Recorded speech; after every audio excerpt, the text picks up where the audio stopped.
Yeah, I'm on mute. Alex, just with the physicality that you guys had, I mean, where are you guys at in terms of, I guess, physicality as far as tackling, and how do you get better at that?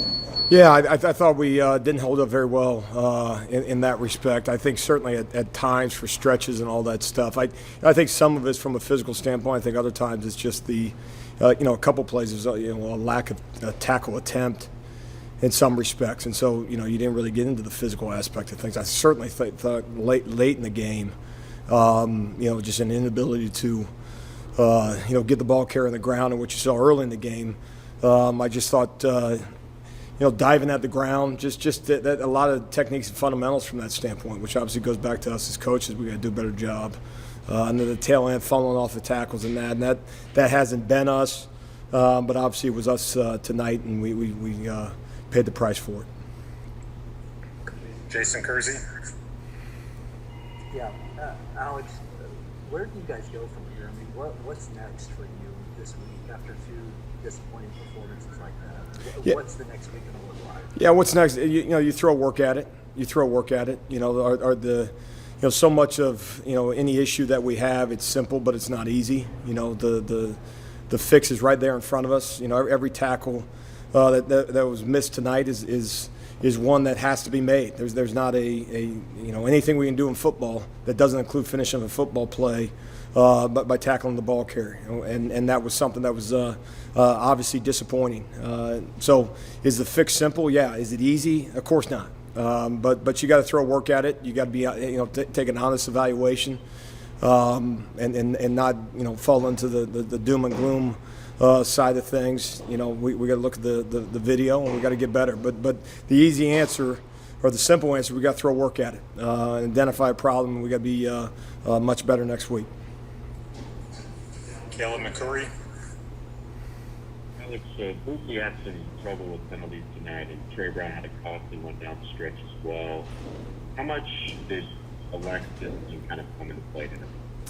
Well, it always does. I mean, discipline is a big part of the game, and so when you talk about penalties, you talk about takeaways, you talk about giving guys extra outs, using the baseball analogy. And when you do that, you have an opportunity to get off the field, and you don't get off the field. It's amazing how often you get penalized for it in terms of score. And so we got to be cleaner than that. It's tough sometimes in the moment to see exactly what took place.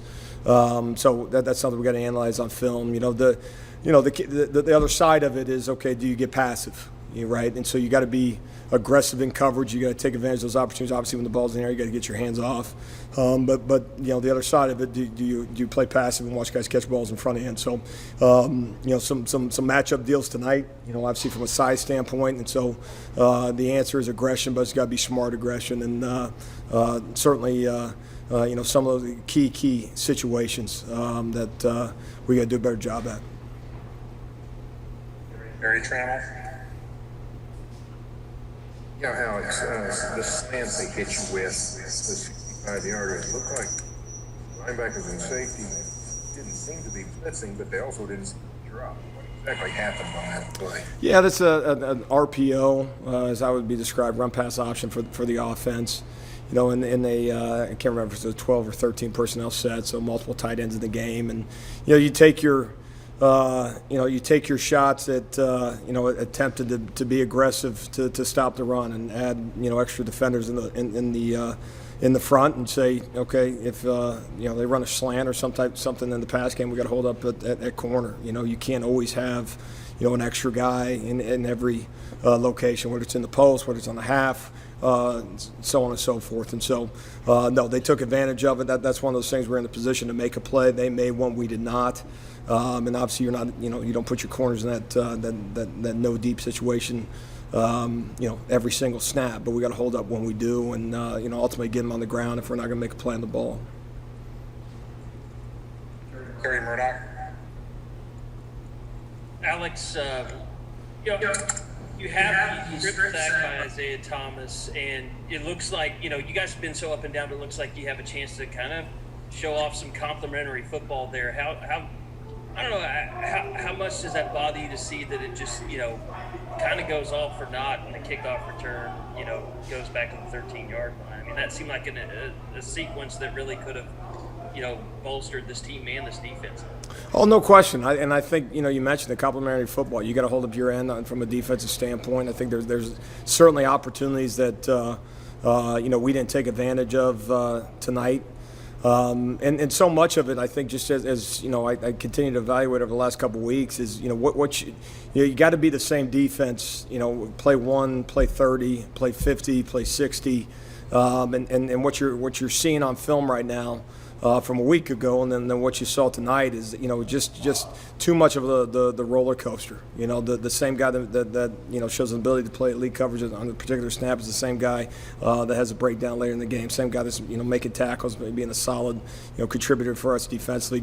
Doesn't do so. Opportunities that to get two hands on footballs in the pass game again have a tendency right now for us to not come down with it. And those things in the end, those missed opportunities, continue to hurt us. And so that's something obviously we got to get better at, and just ultimately really disappointing. And again, it comes back to coaching. We got to do a better job with those guys to secure those plays. Thanks, Alex. Brandon Drum. Yeah, Alex. I asked Lincoln earlier if he could sense a frustration with the missed tackles, and it continually happened. Did you sense that, and how did y'all combat that during the game? And do you all, as far as he also said there's depth on the defense, on the back end of the defense. Do you see yourselves possibly giving looks for some of those younger guys down the line, maybe even possibly this week? No, that's something that you'll certainly analyze. Are we playing individual guys too many snaps? That's something that you evaluate every single week. What are positive or negative results?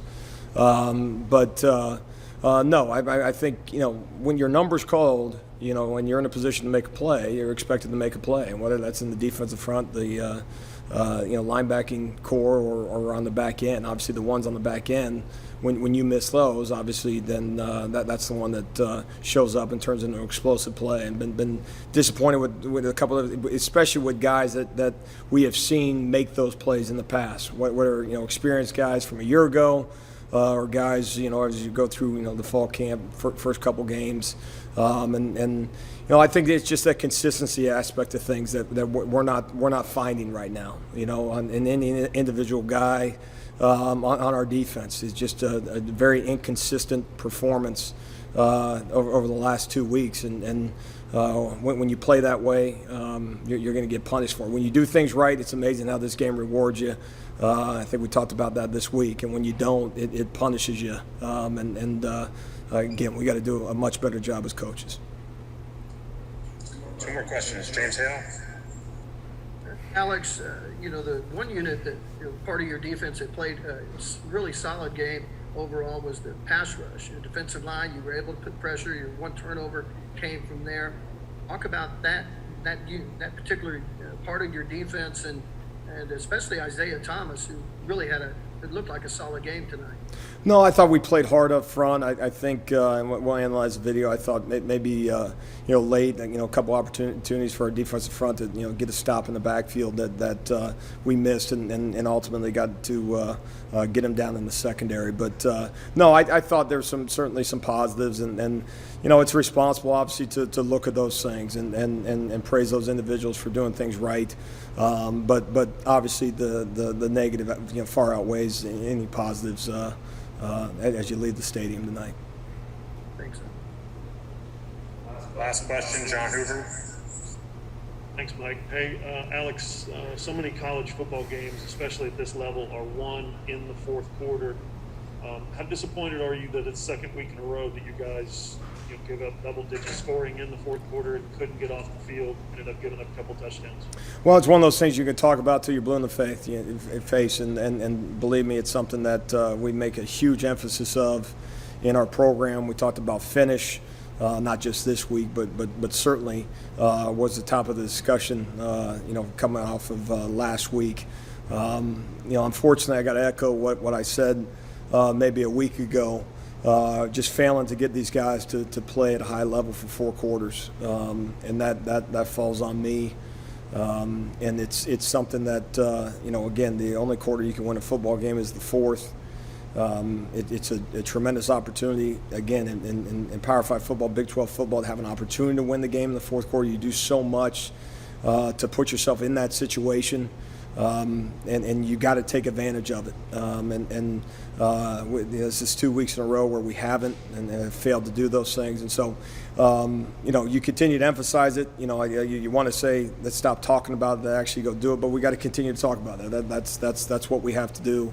But the finish aspect of things will never go away, and it's very difficult to play any high level football through 3 quarters and not do it in the fourth quarter and then come out with a win. And so, no, that's obviously an issue. It's a red flag, waving in the wind, and we got to do a better job as coaches getting our guys to finish.